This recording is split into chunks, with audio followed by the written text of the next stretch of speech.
Welcome to a new episode of TTG Conversations 5 Questions video series. I'm Karen Yu, Group Editor of TTG Asia Media. In this episode, we will get a roundup on the Southeast Asian tourism industry with the help of Hannah Pearson, Director of Pear Anderson, a research and sales representation tourism consultancy specializing in the Southeast Asian and Muslim tourism industry. Since February 2020, she has been publishing a weekly report tracking the impact of COVID-19 on the region's tourism industry, and she also co-hosts the Southeast Asia Travel Show podcast. Happy to have you on the show, Hannah. Yeah, I'm super excited to be here. Thanks for the invite. I've got 5 questions for you, and here's the first. The last I checked, you have almost 18,800 updates on your online COVID dashboard. Could you give us a quick overview of how this region's border restrictions have evolved since COVID-19 first made landfall here in February 2020? Yeah, sure. I think it's almost 19,000 now. I think I'll be hit 20,000 by February. So like you said, I've been putting together this report, which really looks at what's been going on in terms of COVID-19 in Southeast Asia and the tourism industry across 9 countries since February 2020. And it's really interesting to see how things have progressed or not progressed, I suppose we could also say, in Southeast Asia. So, things really went from February 2020, where we started to see those border closures. We started to see lots of lockdown restrictions. Some countries were a little bit slower to do that. I think Indonesia held out a little bit more.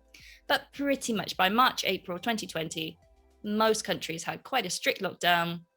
Borders were closed. Really, very, very few people were allowed in or out. And that kind of remained the situation for most of 2020, right? The kind of exception that got everybody starting to be excited was this concept of air travel bubbles. So we had this one coming up as a suggestion between Singapore and Hong Kong. It almost came off in November 2020. Everyone got super excited, and then it was called off, I think, with a week or so to go because cases were starting to pick up in Hong Kong. Then that kind of carried through 2021. Saw lots more talks about air travel bubbles, nothing really coming off. And the region pretty much stayed closed until about mid-year last year, in terms of international border restrictions, when Thailand really became the first Southeast Asian country to say, yes, we're going to be brave and we're going to reopen. And they reopened with the Phuket sandbox. And that, triggered so many other countries talking about having their own sandbox, right? That was the talk went from air travel bubbles to sandboxes. And it was a good start. I think, it showed that countries could reopen without necessarily triggering this high infection rate. But overall, it wasn't so successful. There are a lot of hoops to jump through. So fast forward to kind of Q4, and we saw the new incarnation of that, the test and go scheme. So that really was more of a quarantine-free scheme. And that almost triggered the rest of the region to have all of these reopening announcements. So you had Singapore's vaccinated travel lanes around the same time, just starting with Germany and Brunei. Essentially just Germany, though, because that was the only country where Singaporeans could travel to without quarantine. We saw Malaysia's Langkawi travel bubble opening, Bali ostensibly opened, right? That opened mid-October. Not that there have been many international flights. That's a whole other conversation, I think. But in theory, it's opened. Cambodia opened from mid-November. Vietnam's Quoc from mid-November as well. And all the way to Laos, 1st of January. So we've started to see things kind of creaking open. And there are a few different models, right? So you've got the Cambodian model, which is open to everybody. If you're vaccinated, you can come in. We don't care about the country that you're coming from. To Singapore, very unilateral with these vaccinated travel lanes, saying, yes, we're going to open to specific countries. We're going to have a quota about how many people can come in or not. To Thailand's test and go, which again is a kind of unilateral one, open to a lot more countries. I think they had 63. I presume that will still be 63 when they reopen on the 1st of Feb. To the Thailand sandbox, which is still going, and that of course limits the area that travelers can come in to. So there are all these different models, and it will be really interesting to see how some of the other countries like Malaysia or like Vietnam, eventually Laos, decide to go when they're really looking at a bigger reopening than they currently have. the jury's out which one's going to be more successful right now. That was a great recap, actually, Hannah. It feels like 2 years was a short but also a very long time for us to endure with all these Yes. different models. Yes. Now, based on your roundup for January, the recent month has just passed in Mm. this new year, how would you describe the region's tourism potential for recovery? That's a good one. So if you had asked me like right at the beginning of January, I think I would have been a bit gloomy, because things were looking quite gloomy, right? Singapore had suspended bookings for the VTLs. Thailand had suspended its test and go scheme for new bookings as well. We weren't quite sure how Omicron was going to be playing out. But right now, towards the end of January, it seems like, kind of touch wood, that governments have they've kind of assessed Omicron now. They've decided that it's not such a threat that perhaps they had thought. And so all of these really severe restrictions that we were perhaps anticipating, even for domestic travel, don't right now seem to be on the cards. So Singapore obviously has kind of reopened the bookings for the VTLs. Thailand has announced it's reopening from the 1st of Feb, the test and go. So it's slow, but towards the end of the year, I think we saw some really strong momentum for domestic tourism.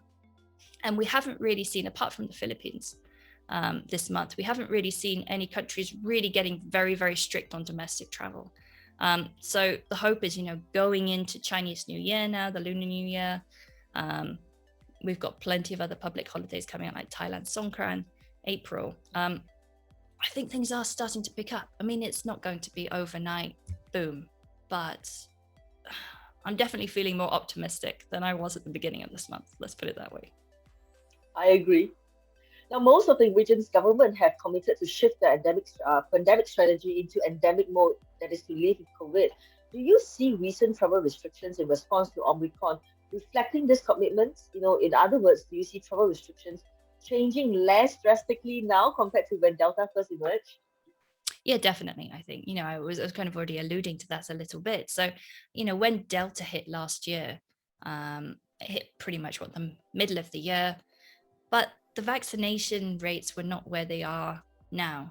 And so we're kind of going into it in a different space. I mean, we have seen a lot of talk from governments over the last few months about shifting to this endemic phase, about stopping the case counting, yet we're still seeing lots of media headlines focusing on, daily highs of XYZ. But there really does seem to be, though, I think, a shift towards, no, we need to be looking at hospitalization rates. We need to be looking at ICU utilization rather than daily cases. But again, it's tough, I think, for governments and for travelers as well to make that psychological shift, because for the last couple of years, that's all we have focused on, right? That's cases, that's what we know. And even myself, I'm kind of struggling.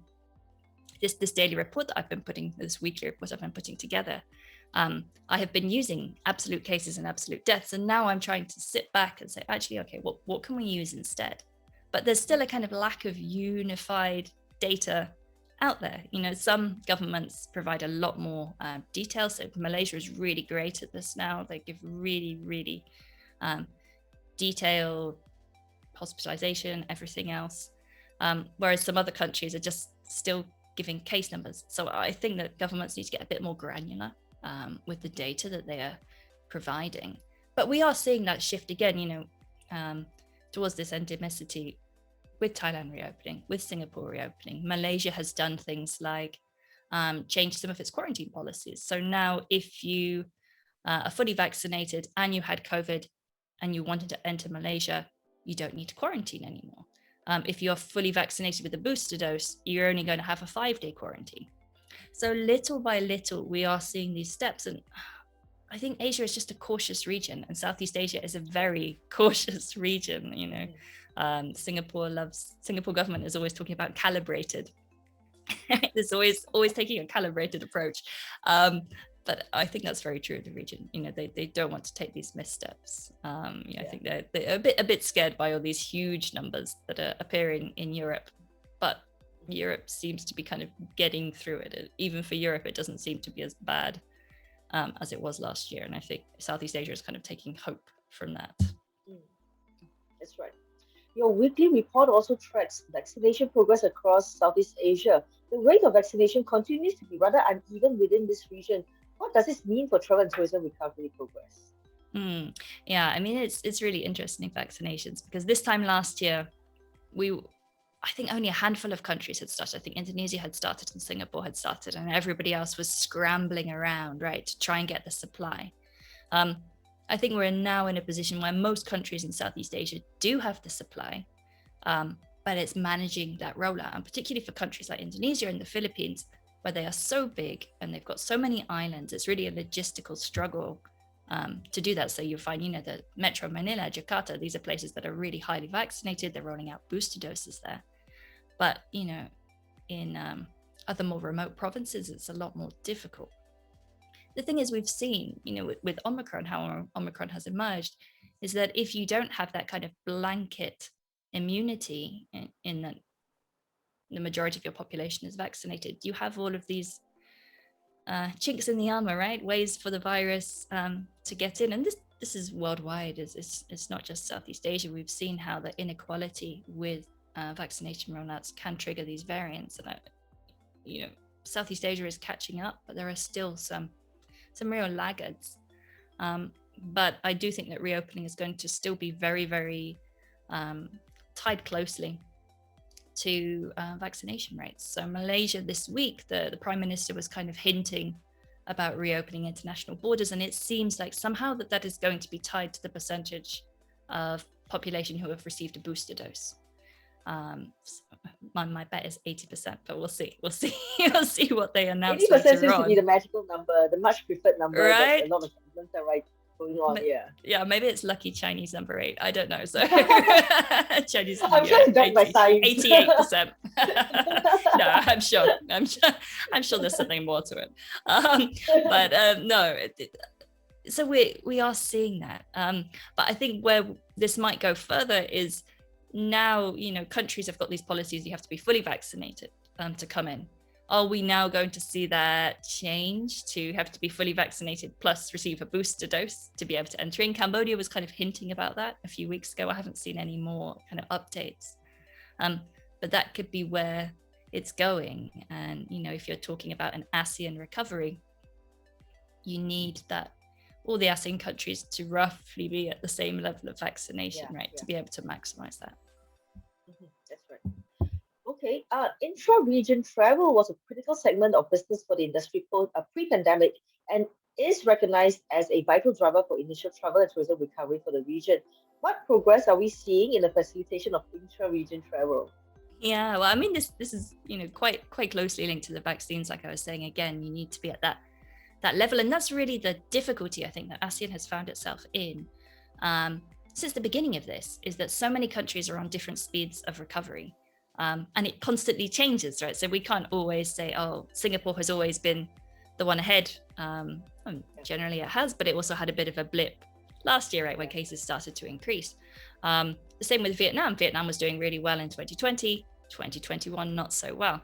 So it's up and down and up and down. And for governments to be able to come out with kind of a framework to be able to reopen to one another, you need kind of standardized policies, I think, across the region in terms of, are you measuring cases? Are you measuring hospitalizations? What is the severe rate? You need a kind of standardized response to that in terms of quarantines as well. And it's tricky. I think we have seen this concept of an ASEAN travel corridor arose, I think it could be November 2020.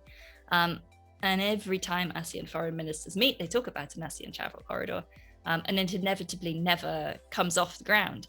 And I think one of the real reasons behind that is just because of these different speeds of recovery across the different countries.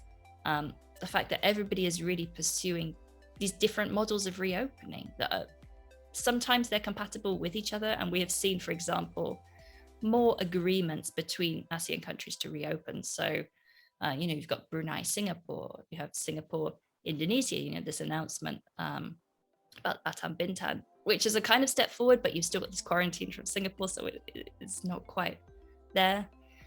Singapore, Cambodia. and Thailand, Singapore. And Thailand, Singapore, I mean, it's interesting because these are not bilateral agreements. It's Singapore opening to Thailand and Thailand opening to Singapore, but it's not them going in there together and agreeing that they're going to reopen. It just so happens that they are in each other's lists. Right. So, I mean, the big one, I think, at least from me sat here in Malaysia and you sat there in Singapore, was the Malaysia-Singapore reopening the VTL, right? That was such a huge one because there's such a huge amount of traffic between the two countries. But we really need these, whether it's a vaccinated travel corridor, whether it's an ASEAN travel corridor, or whatever you want to call it, this intra-regional travel to pick up, because the biggest source market for ASEAN is ASEAN countries. And you know that once those numbers start to pick up, that's going to support the airlines, that's going to support the hotels, that will support the whole tourism infrastructure. But we're still not at that point, and I don't quite know when we're going to get there. I mean, it seems more and more promising. We're coming off the back of ATF in Cambodia, where they were talking about, hey, ASEAN is open. It's not quite technically true. I don't think we're quite there yet, but we are taking the right steps, but a lot further to go yet. And that's all the questions I have for you, Hannah. Thank you so much for giving us your time. Thank you so much for having me. Now, past and future episodes of TTG Conversations 5 Questions can be found on the TTG YouTube channel. Take care, everyone. Stay safe, and I'll see you in the next episode. Goodbye.